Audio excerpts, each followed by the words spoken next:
haddaan idhi bidhaantaada uma xiisin waa beene ma anaa qof booskaaga heli karaya ii buuxsho. dhalinyarada Soomaalida qalbigoodu waa ay wada bukaan balse waa ay sii kala bukaan oo war isuma hayaan balse waxa la ogaadaa qalbiyada bukaa oo ay banaanka yimaadaan marka ay soo heestareen hadal ah oo heestan oo kale ah. haddaan idhi bidhaantaada uma xiisin waa beene ma anaa qof booskaaga heli karaya ii buuxsho.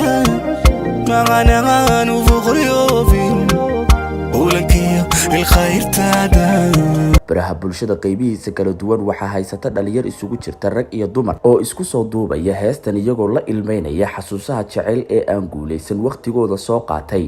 dhalinyarta soo bandhigaya muuqaalada ay heestani iskaga soo duubayaan ayaa da'doodu u dhaxaysa 18 sano jir ilaa 30 jir. heestan ayaa waxaa eriyadeeda leh abwaan Aamin Samadoon oo kamid ah abwaanada dhalinyarada ah ee hogaanka calanka fanka waqtigan sida.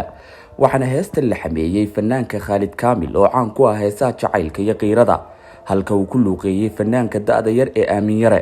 haddaba heestan ayaa marka aad dhuuxdo eriyadeeda u muuqata in qisadeeda laga sameeyay laba qof oo lahaa xiriir jacayl oo markii ay kala tageen uu midi ka kale u xiisay. dhalinyarada ku sugan baraha bulshada ayaa isugu jira kuwa heestan u qaatay jibbo iyo kuwa ay toos u qalbi taabatay. haddaba qisada heestani gadaal ayaan idinkaga soo gudbin doonaa balse waxaan idinkaga tegayaa dhalinyaroy dadka idin dhowrta dhowra.